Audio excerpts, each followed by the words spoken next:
So, quickly, going to read his profile and allow him.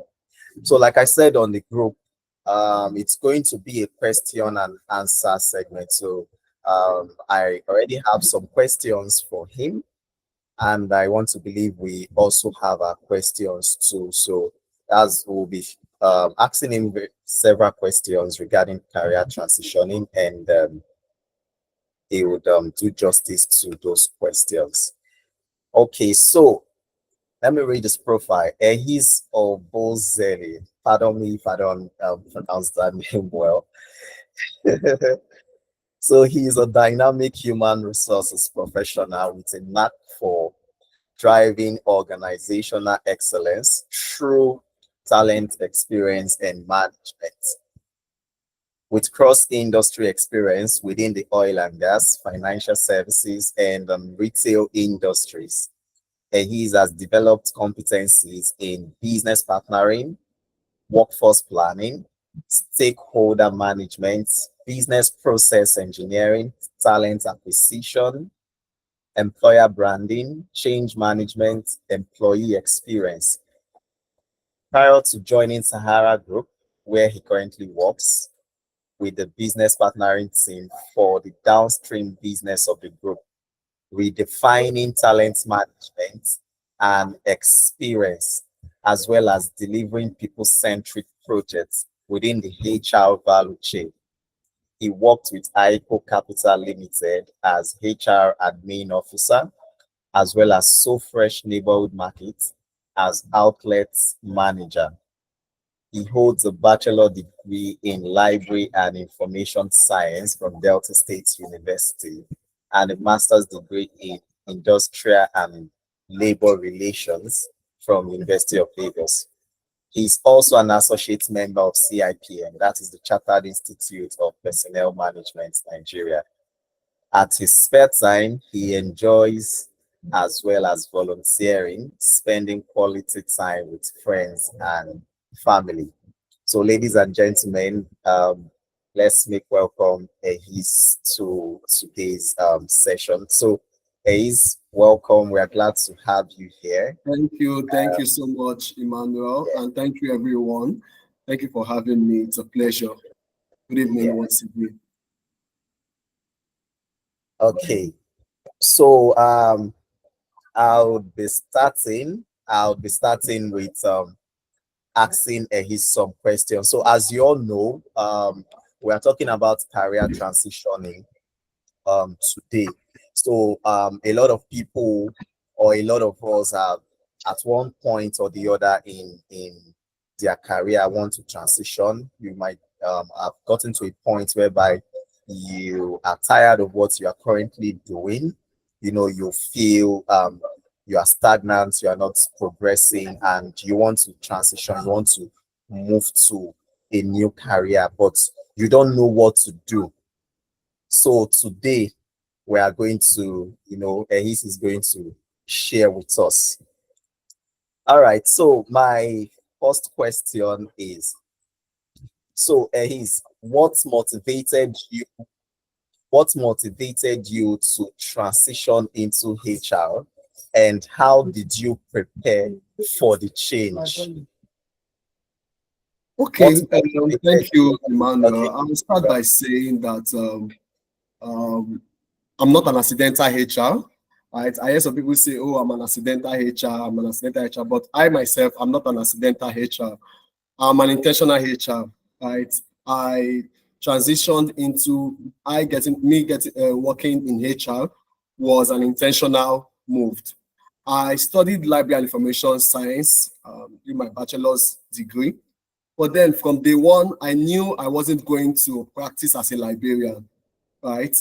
The goal then for me was to study hard and come out with a good grade, then transition into a business management role, right? Towards the end of my degree program, I remember I had to make some research on the different areas of business management. I found out about risk management, financial management, marketing, HR.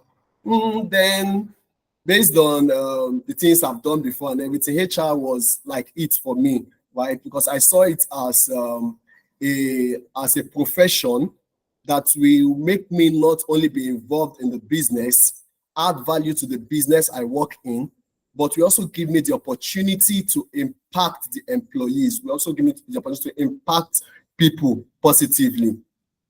I got interested in HR. Then during my NYSC, I did a program with NIM to give me a foundation of business management. And after that, my first job wasn't in HR, good and fine. That first job was really a soft landing for me to transition fully into HR. Then, because I was working with a food retail brand at the time. During that period, I started my CIPM certification. I was doing that. I was attending webinars, networking with HR professionals, both senior, mid-level, and those that were starting at the time. And thankfully, as I progressed in that, the organization I was working in at the time saw that I was very interested in HR. I handled a project for them at the time. And then when I was going to be considered to be moved permanently to the HR department, I had already signed an offer somewhere, right? So I left the organization to start HR fully. So like I mentioned before, I'm not an accidental HR. It was intentional. My transitioning into HR was intentional. So I started by identifying what I wanted to do, which was me doing my research about the different aspects of management, because I know that I wasn't going to be a librarian, and studied and prepared myself ahead. And when the opportunity came up, I swam into it. Thank you, man.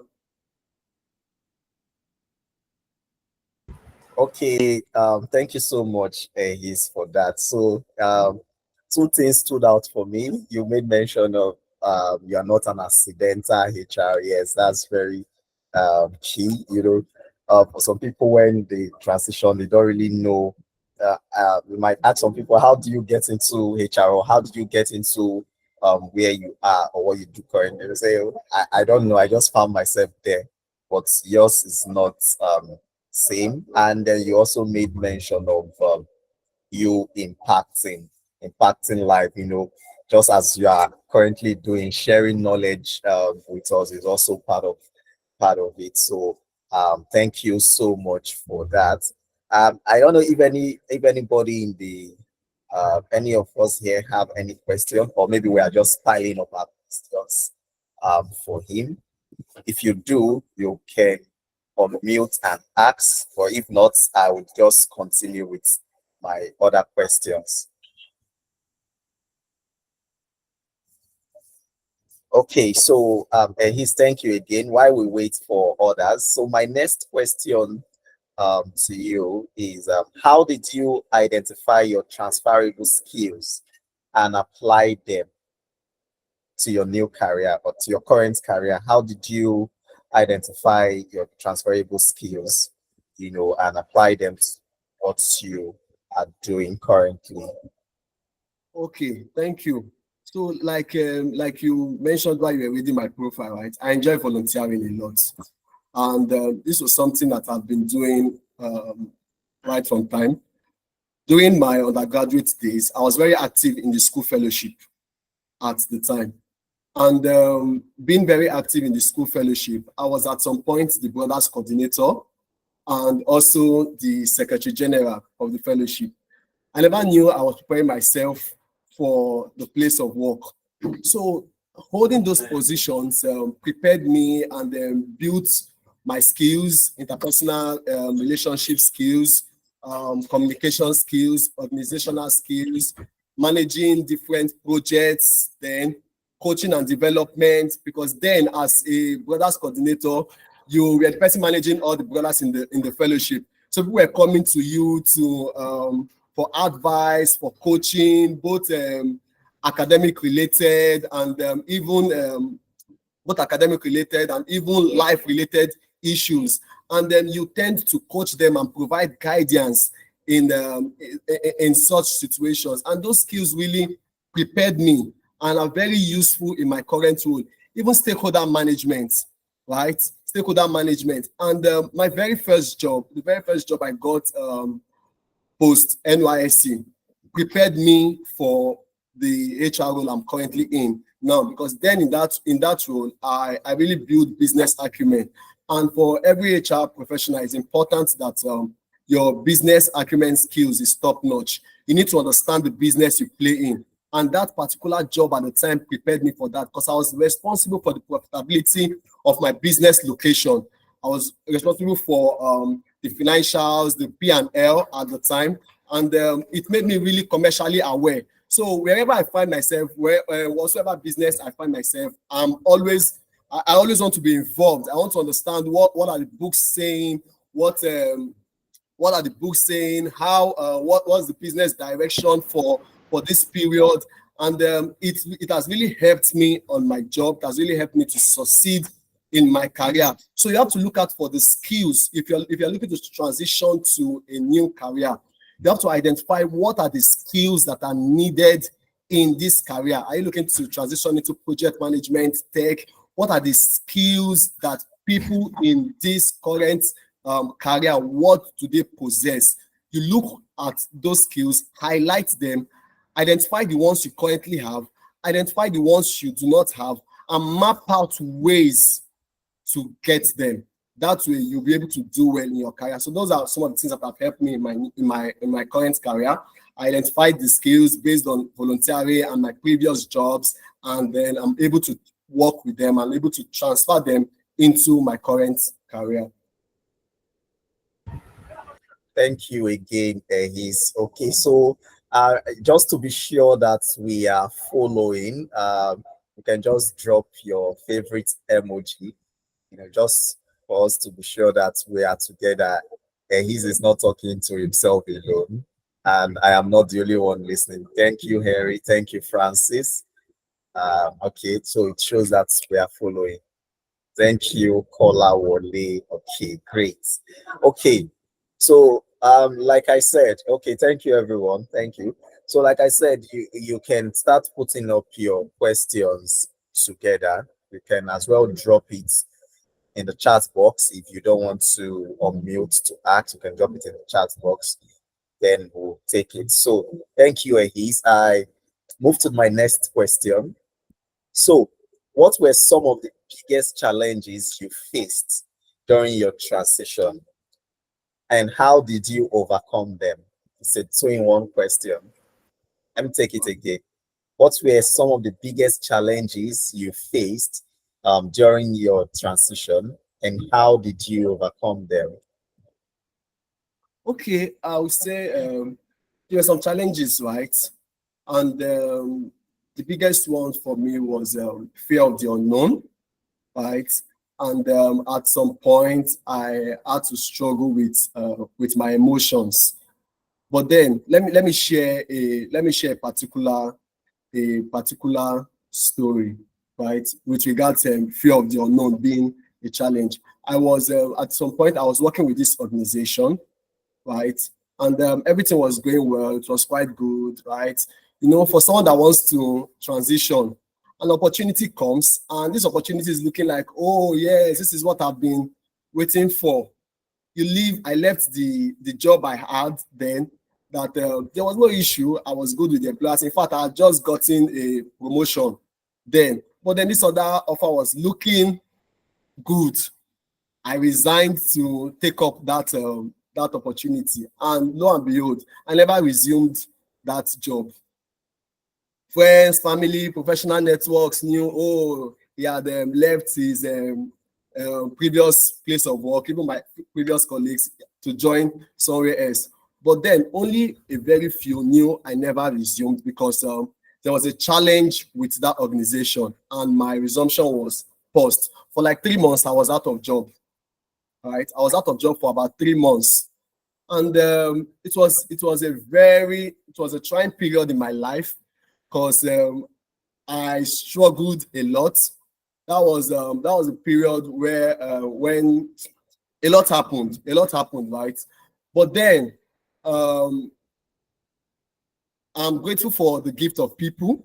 Grateful for the gift of people. That period, just very people inside my inner circle that knew what was happening. My previous colleagues there will reach out. Oh, how is your new place? And oh, fine, we are moving. So I was work today, fine. But then guy man is at home.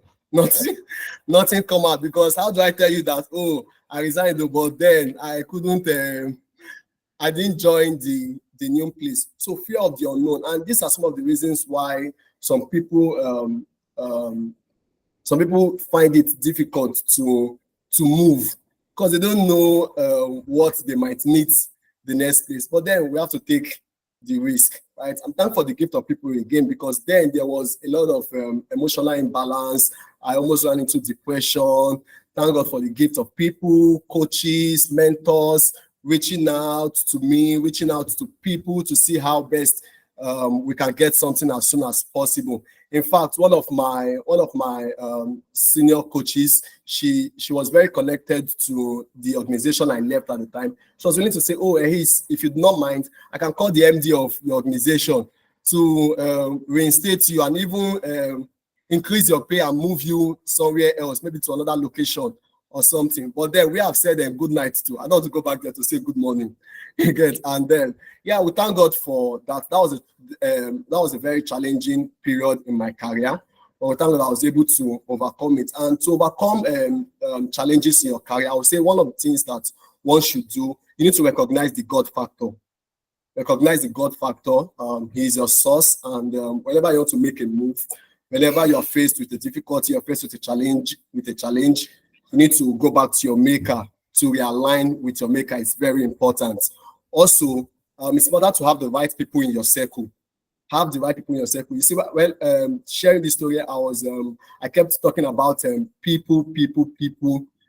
So it's very key. It's very key, right? Because it was very key for me during that period. I enjoyed the gift of people that period, because the job I got eventually, it was just a phone call, right? Someone just made a call, and then the head of HR in the organization reached out to me and said, "Oh, I'll schedule for a chat." And someone reached out to me. He gave me your background and everything, but then let's have a chat, and then the rest is history. That was how I got the job. Also, you need to understand that failure is a learning curve. It's not the end of the road. When you fail, you go back to evaluate the failure. What must have led to this? What could I have done better? Understand that failure is a learning curve and move ahead. We move. Thank you. Thank you so much. I mean, we cannot run away from the fact that there are challenges everywhere. You are transitioning, you get challenged. There's this fear of the unknown, like you mentioned. If you are even moving into a new job, you will be so scared that, what am I going to meet here, and all of that. Well, just like you mentioned, one of the ways you used in dealing with this challenge or the fear of the unknown, you made mention of the God factor, which is very key for me. Most time people do not really like talking about the God factor. They want to say, "Oh, this person is too religious, it's too spiritual, and all of this and all of this." But that's just the truth. You can't do away with the God factor. Be you a Christian, be you a Muslim, whatever it is, you are serving or worshiping. Just make sure you are holding on to something. So that's very key. Thank you so much. You also made mention of networking, having the right people around you, which leads me to my next question. So how did you network and build connections in your current industry or in your current career? Okay, I'll say first things first, you have to be visible, right?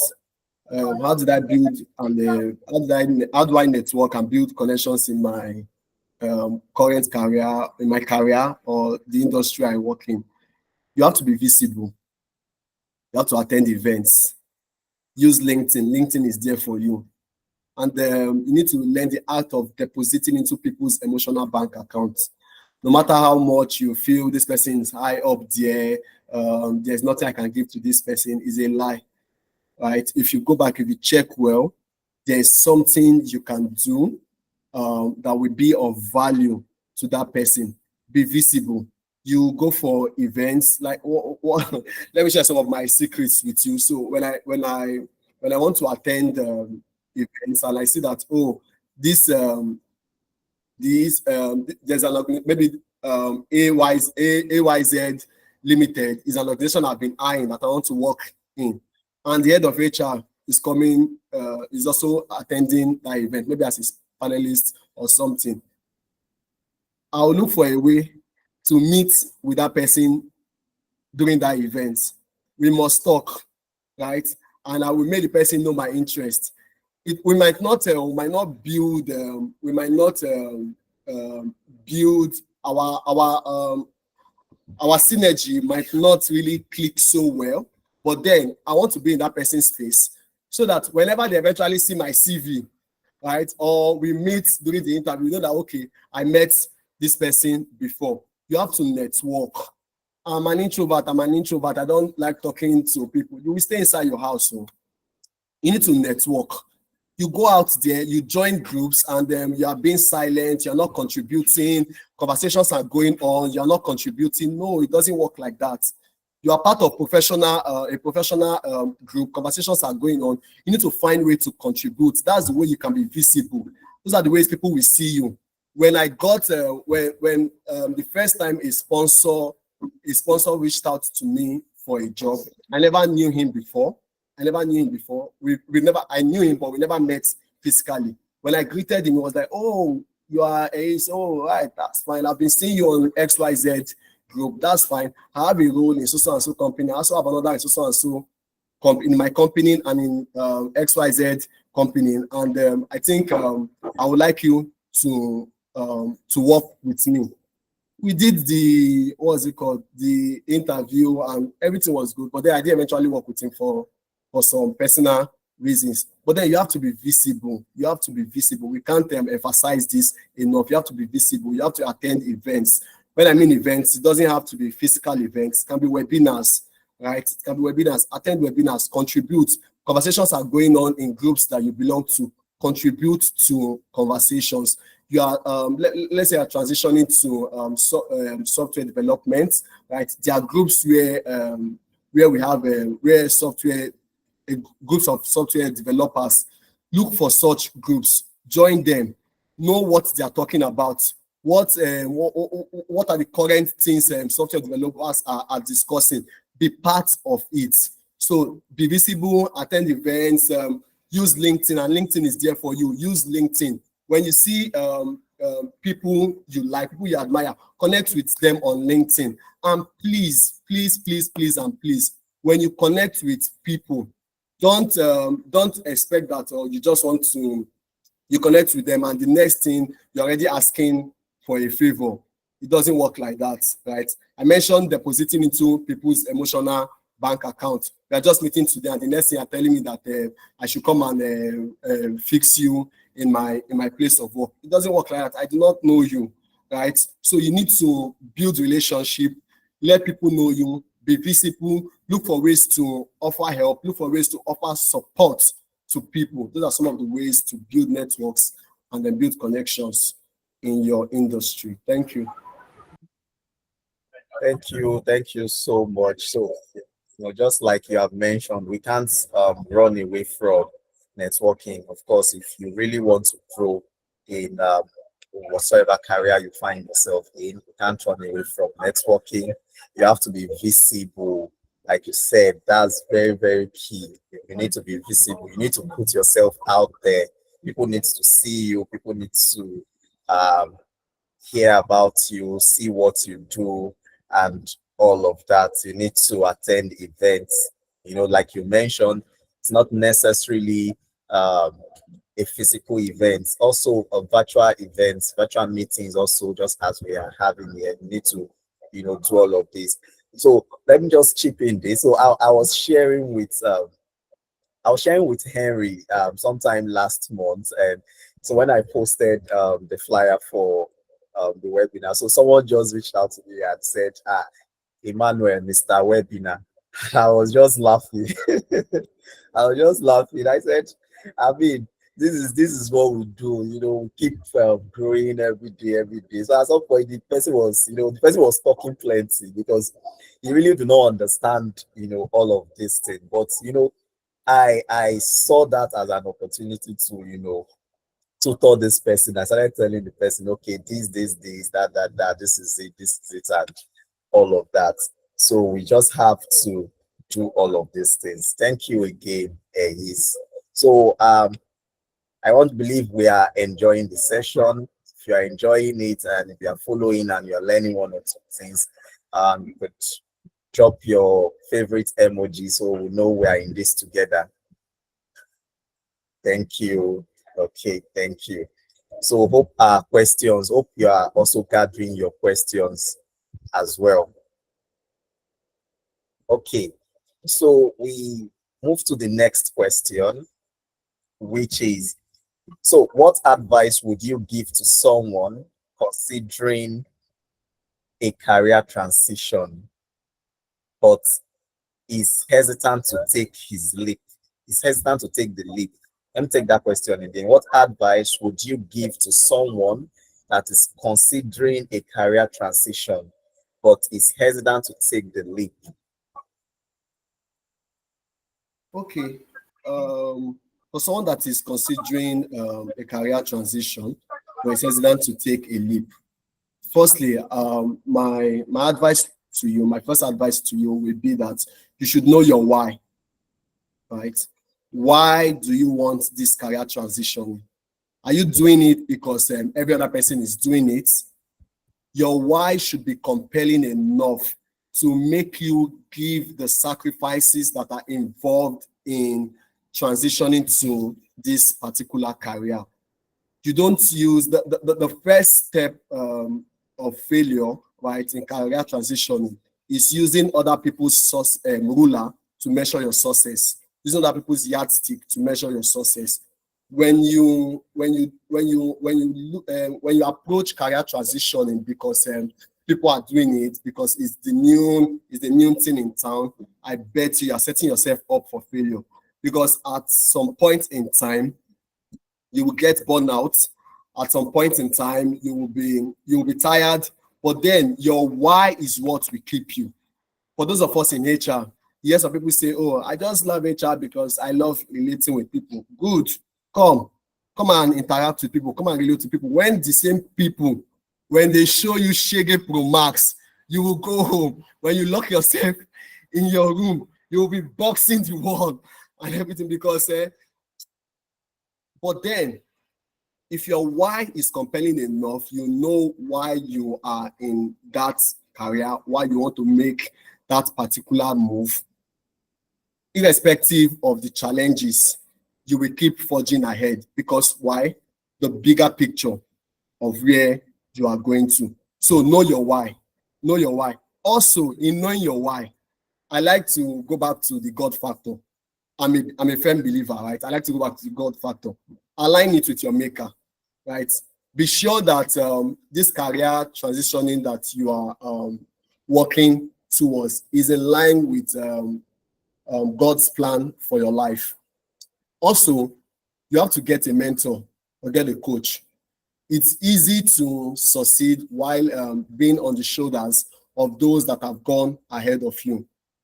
You don't necessarily have to make the same mistakes that they've made before. You can use their experiences to move further. So get a coach, get a mentor that will guide you, that will give you advices on what to do part time. Also, upskill. You need to be ready to build skills and competencies required for that particular career. Take part in online courses, attend webinars, network with people.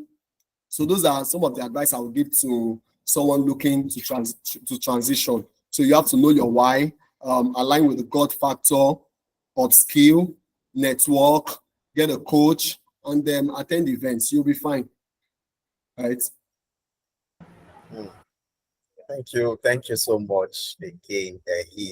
What stood out for me there was know your why, which is very, very important to know your why because the truth of the matter is, there will be trying times, there will be challenges, why transition. Even when you have transitioned, to get to a point that you will feel like, who sent me message? Who asked me to come and do this? When you get to that point and you remember your why, your why is going to keep you going because there's a reason for this, a valid reason for this. So that's will keep you going. Also, the God factor, like you mentioned, we cannot run away from that one. It's very, very also important. Thank Okay, you. let me also add. Sorry, Emmanuel. Let me also add. Right, for someone looking to transition, don't downplay your current state. Right, don't downplay what you currently do. There is something for you to learn that will be useful in that new career. So don't downplay what you currently do. Don't look at it as ordinary.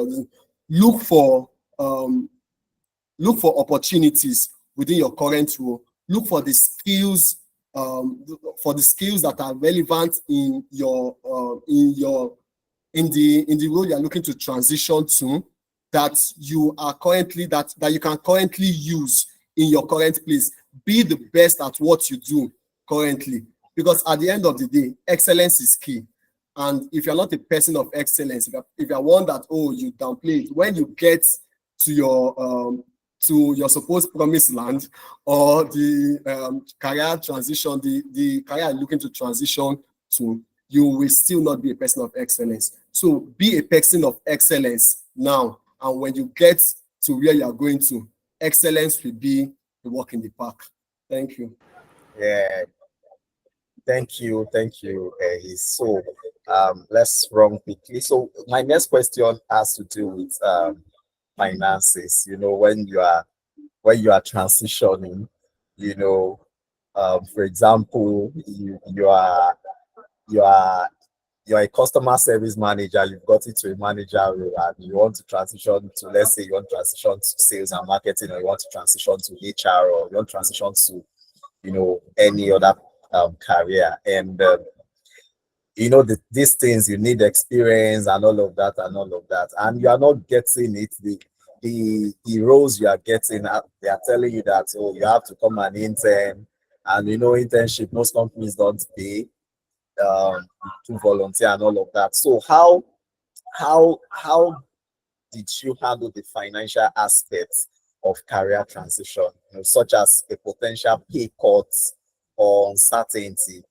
How did you handle it? Okay, so in all honesty, right, I really didn't have to go through experiencing a pay cut in real sense, apart from the period I mentioned. I was out of job, right? But then I would say be open-minded, right? But then be sure that the financial remuneration covers for your major bills, right? Like transportation, food, and the rest. If you are considering career transition and it's coming with a pay cut, be sure that it covers for your major bills and that it's able to take you home, right? Not the kind of pay that will take you to work and not take you back to your house. You want to be careful. Me, I'm a realist. I'm not one that will tell people, as long as it's your passion or this thing, take it. Then at the end of the day, you will start using those loan shark apps to borrow funds and start living from hand to mouth. It's good to be passionate. It's good to aspire. But then if what the opportunity that is coming your way will not be able to take care of your immediate needs, you might want to consider. But then there are situations whereby that pay might be small, right? But then there are opportunities within that organization, right, or within that role, which within a few months you will be able to hit a what do I call it now? Hit a gold mine, you might want to consider. Also, if you see that this particular, you taking that particular role, the income coming from that role is not your only source of income. You have other streams of income. Why not? But then if you were, let's say you were earning 150 and your expenses every month for food, transport, and those are your major bills, utility bills, and the rest is about 70 or 80,000, and you are getting a job because of passion for 50,000. Me, I won't do it, right? And I won't advise anyone around me to do it, because at the end of the day, that before the end of the month, you will look for ways to cover up. You won't start trekking to work now. There will be other ways to do it. Maybe you start using those loan sharks or borrowing here and there and rest. Or if you are someone that is not ethically sound, you want to start looking for ways to balance up your pay. So if you are going for a pay cut, make sure that is not only your only stream of income, or you have friends and family that are able to box you up for the time being. But then don't stay too long in such states. Don't stay too long there. Do it for a few months, then move on to the next thing. Thank you. Okay, thank you. So this is very, very important. You know, it's a major concern for people that wants to transition. I would chip in this about me. So when my early days when I needed to transition to HR, so it was a little bit tough for me because at that point I was already earning what the job I was doing then I was earning up to like 70K thereabout, and wanted to transition to HR after I've done all the necessary things. You know, I was not getting this role. Some will say you have to volunteer. Some said you will pay you 20,000, will pay you 10,000. You know, a lot of it. And I'm like, what is all this? How do I want to balance up? You know, all of this. But I mean, I was lucky later on to be able to get online internship. So I was interning. I never got to see my boss, the man I worked with, even till date. Maybe I will see him tomorrow. I don't know. But the man I worked with for over 6 months, I didn't get to see him, but I was learning under him. And the beautiful thing about it there was he was paying me. He was paying me 50,000 as I did. And I didn't get to resign from my current job. My job I was doing then, I didn't resign. I was just, you know, it was a whole lot of manage it, you know, add it to what my job that I was doing then. I got lots of sleepless nights because I will have to do a lot of his own job so that in the daytime when I'm in my office, I'll start, you know, delivering. You know, it was a whole lot, but I just thought to share it. That was how my own transition was made easy. So thank you, Ehis, for sharing. And my next question is, how do you stay up to date? How do you stay up to date with industry trends and developments in your field? Okay, so this question is similar to some of the ones we've touched before, right? So it still borders around them attending events, right? Joining professional groups, reading articles online. LinkedIn is also a good resource. Then you also take courses, right? There are new skills, there are new trends in your field. Look out for them. Take courses in those areas to keep yourself abreast of them. Udemy is there, Coursera is there, LinkedIn Learning is there, Allison is there. A few free and paid materials here and there. And yeah, so those are more like it. Just attend events, read materials online, join professional groups, and you'll be fine. It's really not that it's not supposed to be that difficult, right? Yeah. Okay, thank you. So I still have like three more questions to go for you, his before we wrap up. But then I've not seen questions from everybody on the call. Is it that we don't have questions They are for our taking notes. speaker? They are taking notes. Oh, okay. Okay, that's fine. So please take notes and let's get your questions later. Okay, I have Francis Abraham raising up his hand. Okay, Francis, you can unmute and say what's ask a question. Hello, good afternoon. Can you hear me? Loud and clear. Good afternoon. Yeah. First of all, I want to appreciate the speaker and then you are doing a very nice job. This is my first time on connecting on, Google, something like Zoom like that. I actually saw the post on my friend WhatsApp. I love it.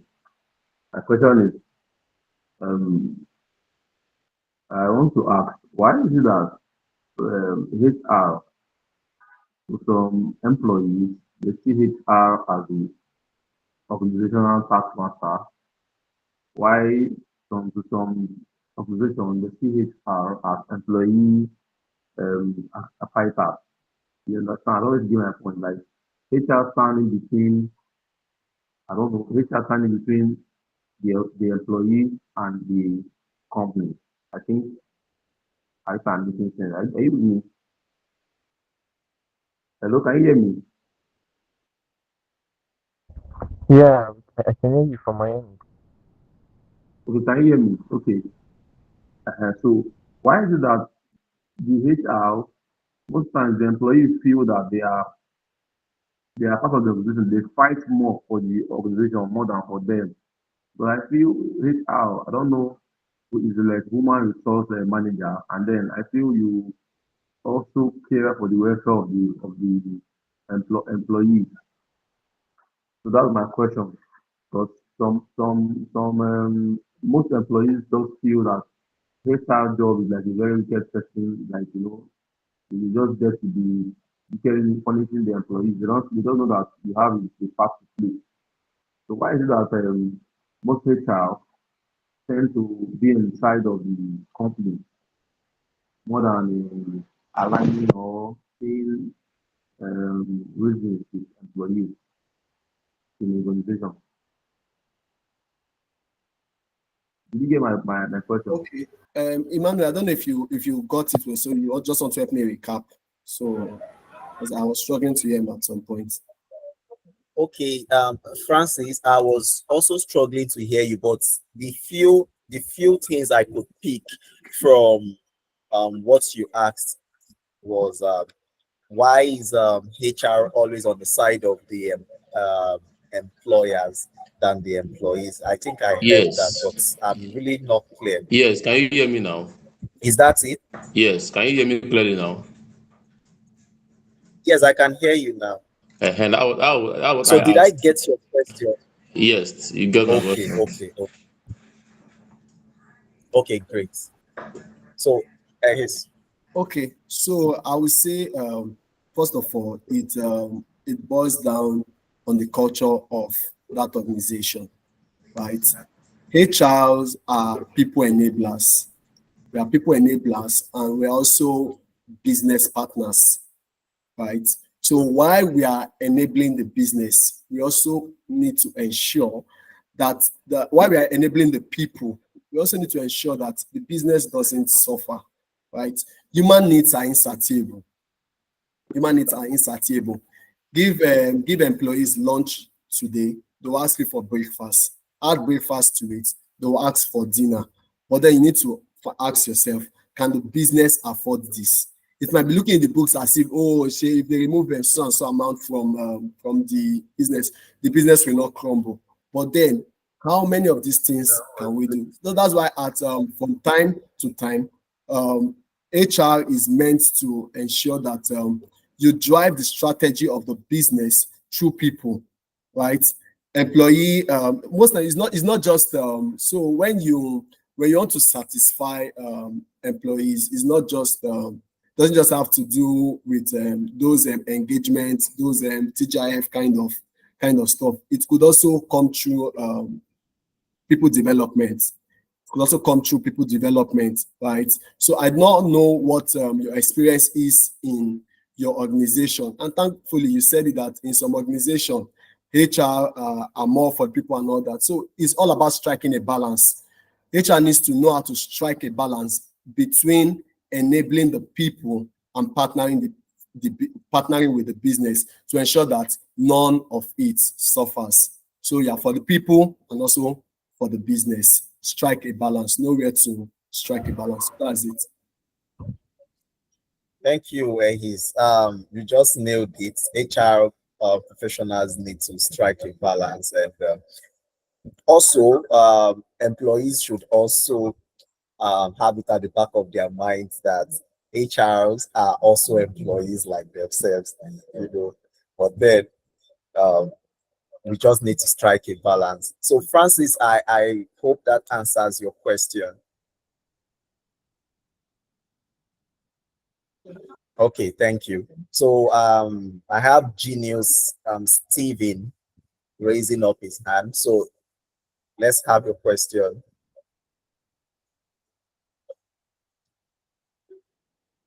Genius Steven, if are you still on the call?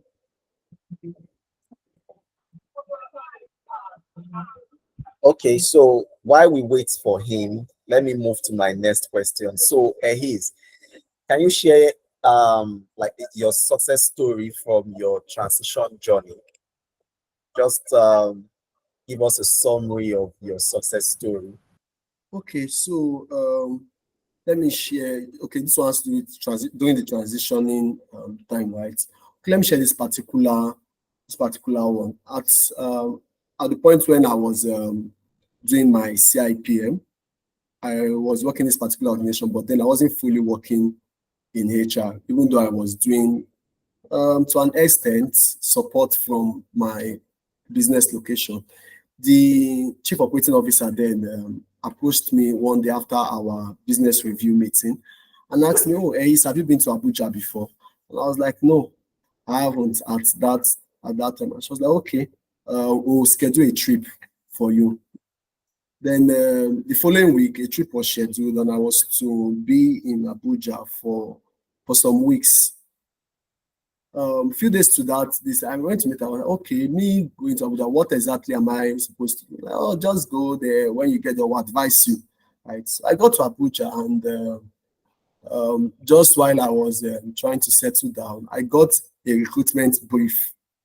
I was to handle end-to-end recruitment for our new business hub in Abuja. Wow, that was my first major HR project, the first major HR project I handled.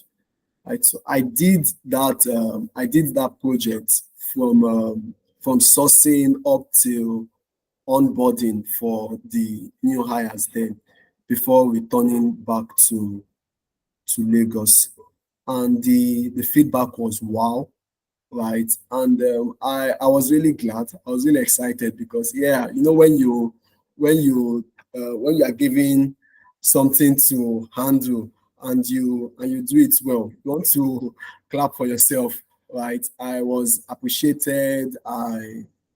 It's really it built part of my experience, right? And I'm grateful for that particular project. So that was one success story I can share during that time. Thank you. Okay, wow, that was a good one. You know, you know how tough recruitment can be, especially when it happens to be your first one.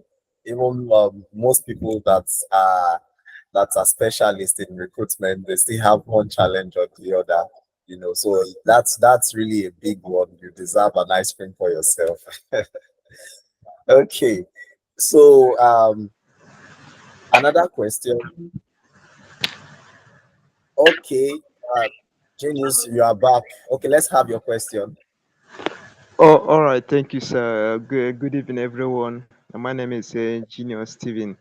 I just have one question to ask. What is the best way to handle a difficult employee? I mean, just what the summary, what's the best way to handle a difficult employee? Thank you. So you might want to put context to this, Steven, right? So difficult in what sense exactly? Like, is it that the person is not delivering on their assignments, or this person is subordinating, or what? So, but whatsoever it is, right? You want to dive deep to know what exactly are the enablers for this, what is making this person really difficult to manage. Is it a function of the organizational culture? Is there someone high up there that is enabling this, right? Is there an out of job issue, maybe a family issue that is making this person come to work and then acting all funny as not expected? You want to also look at, is there a gap in terms of training that can be deployed to help this person become better? Does the person also require coaching? Do you also want to put the person on the coaching program for 3 months, 2 months, 1 month, 6 months to help the person through that? So identify maybe when you identify what area the person is being difficult about, that will really help you know the kind of intervention to deploy. If it's coaching, training, having a one-on-one, just look at that, find out from the person, do your own findings, have a sit down, know what the enablers are, what is actually causing it. When you know what's actually causing it, you will know the kind of intervention to deploy in order to help the employee.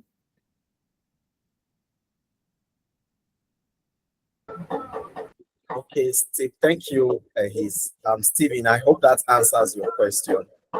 Yes, you did justice to that. Thank you so much. Great, great. Okay, so we move. So, how did you balance the demands of your old and new career? During the transition period. How did you How did I manage the demands, right? pay the So yeah, there's sacrifice to pay for. There's a price to pay for every career move, right? Just like every other thing. When I was preparing for my CIPM, then I wasn't fully working in HR, right? Doing my Going to work with my laptop bag, I always have my CIPM textbooks inside there. I always read in the bus, right? While on Third Mainland Bridge traffic, then I was working in Ikoyi. While on Third Mainland Bridge traffic, I'll be reading. I remember entering a particular vehicle, and while the man was like, are you preparing for an examination? I said yes. I was like, oh, this is the second time I'm picking you up, and you're actually reading this textbook while we are going. And also big shout out to my guy Temi Samuel. Is on the call right now. He's a very amazing friend, right? He was very instrumental during that period. Temi will usually come to my office, right? And during my break time, we will spend about 1 hour to study. On Saturdays, Sundays, while there are parties and all those things there, forget it. From church, we've gone to tutorials. On Saturdays, instead of going for weddings and all those stuff, we are in tutorial centers, right? You just need to pay the price, delayed gratification, right? You need to understand the delayed gratification. Let some things rest. All those things that you do not do now, it's not the end. You will still do it later, but just pay the price for now, and the future will definitely be bright. So have the right people around you. Remain focused on your journey, and then you will be good. Thank you. All right, thank you so much. So In fact, that's very, very on point. You need to make sacrifices. If you are not ready to make sacrifices, then you are not ready for the business.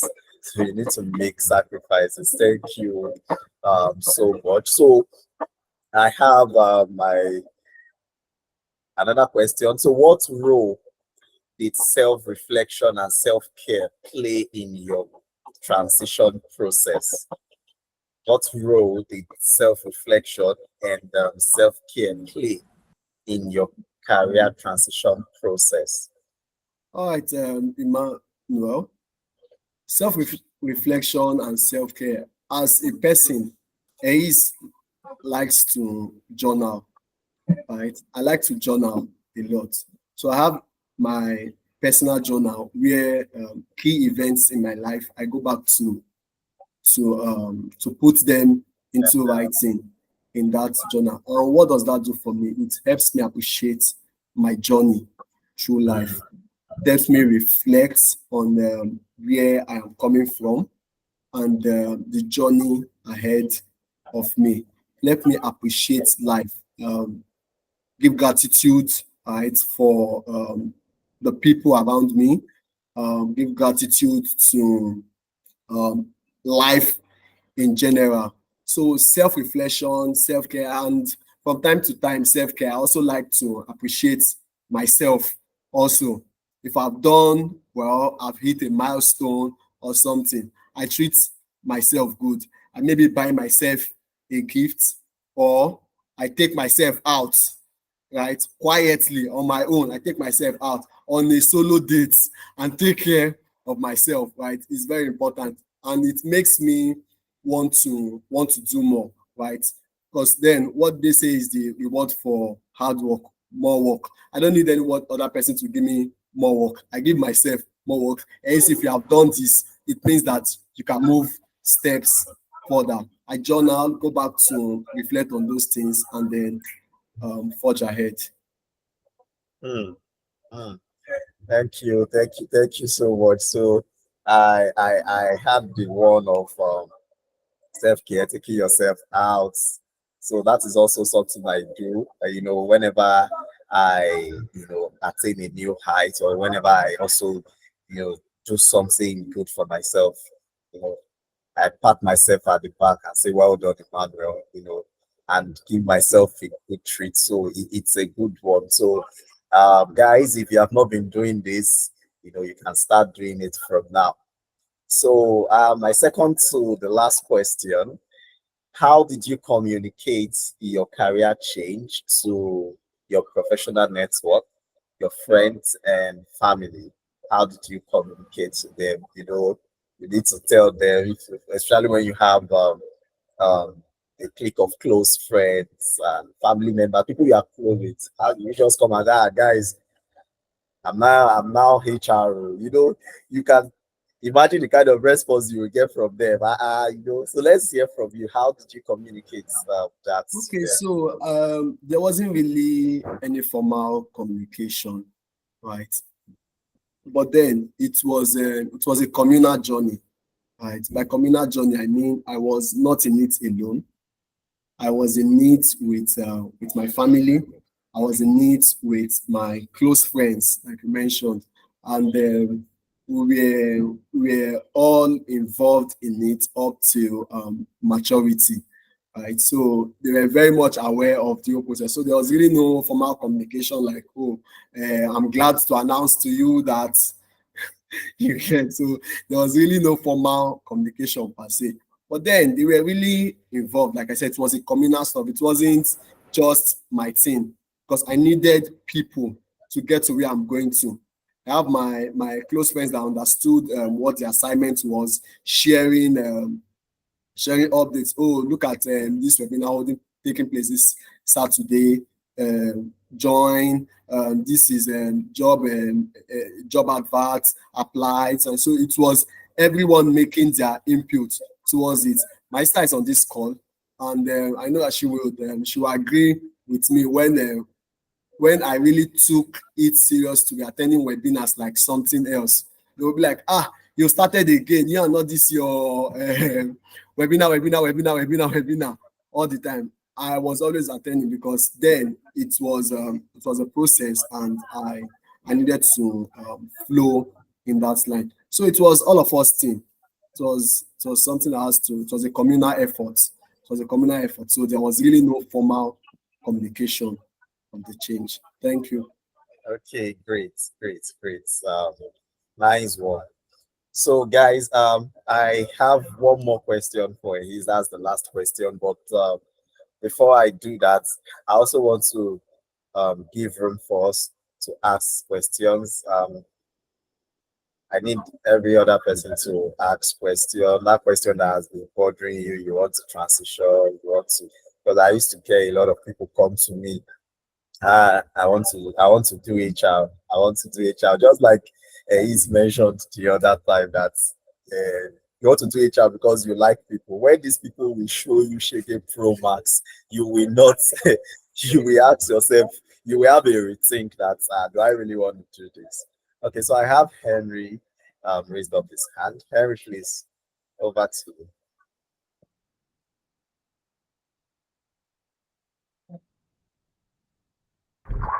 Okay, good evening, everyone. Thank you so much, Elise, for sharing with us this evening. Thank you, Emmanuel, also.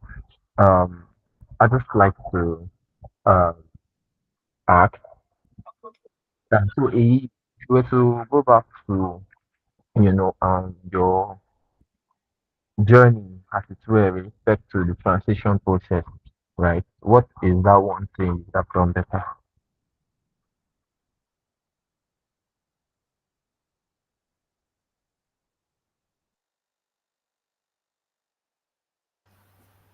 Hello, Henry. So if I got you correctly, you said what is that one thing I would have done better, right?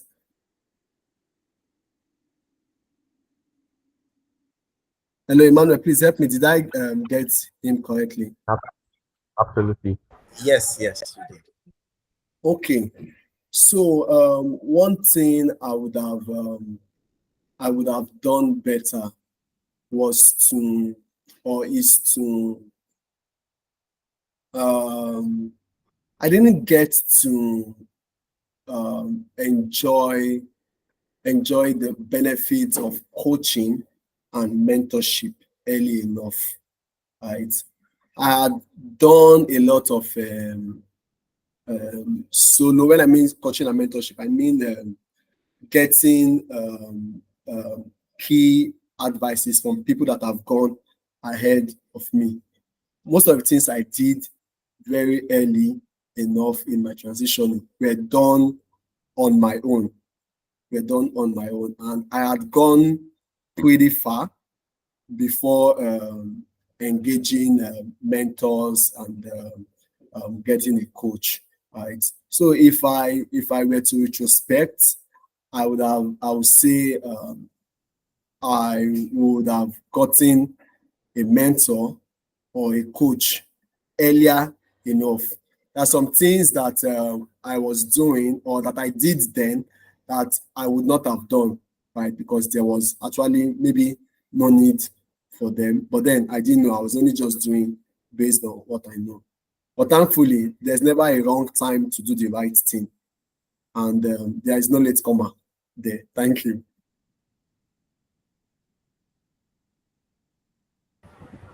Thank you, thank you, thank you, Elise.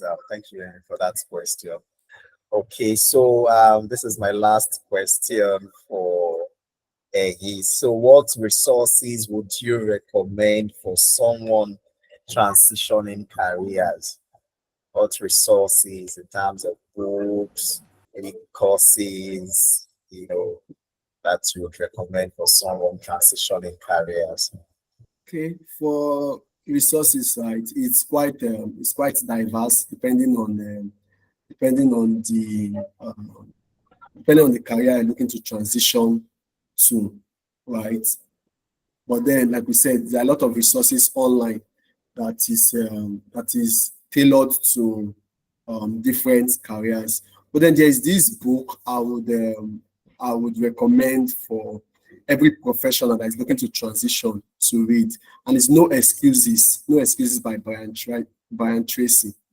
no excuses. That book will keep you fired up, right? It will help you build self-discipline. It will help you know that no, this is what you want to do.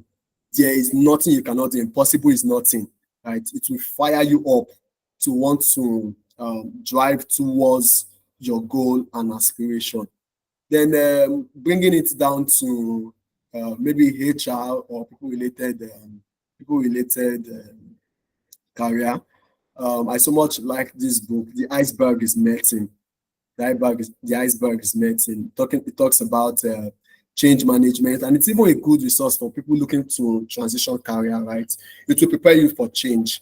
It will prepare you for uncertainty, right, and how to manage them better. Then, lastly, for HR professionals, if you've not read this book, Crucial Conversations, you really should.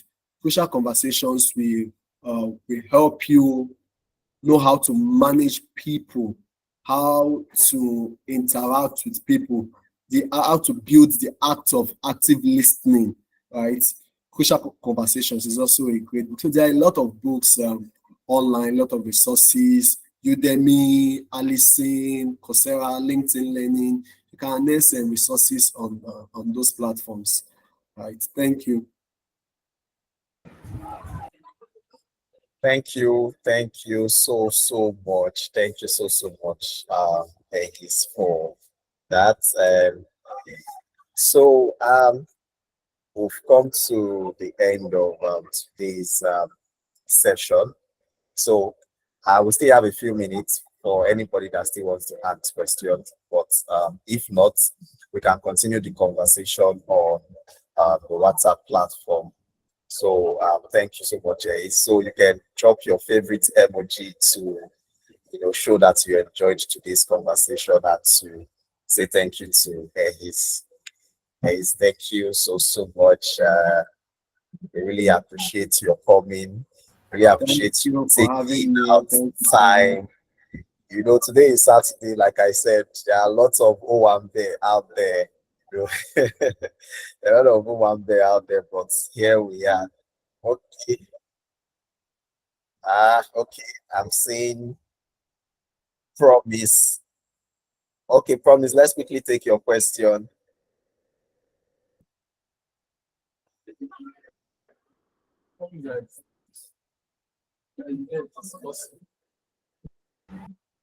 Okay. Okay. I think Promise I is think no he was longer. using the reaction button, not. Oh. Okay. So I also want to appreciate my friends. A number of them are on this call. Thank you for coming. Thank you for supporting me. I sincerely appreciate you. Thank you. Thank you all for coming. Let me also appreciate my friends too. My Oga, like I will always call him, even though he has refused to accept that he is my boss, Henry Ude. Thank you also for supporting me on this, for putting this together with me. Thank you so much. And thank you every other persons on the call. I'll be able to mention names, but thank you so much. So we do this again next month. We always have this session every last Saturdays of the month. We get different topics and we get different professionals to come speak to us. So we keep learning to improve ourselves every day. So we'll see you again in next month. Thank you once again, Ace. Really appreciate you, and thank you everyone. Have a good evening. All right, bye everyone. Cheers. Bye. Thank you.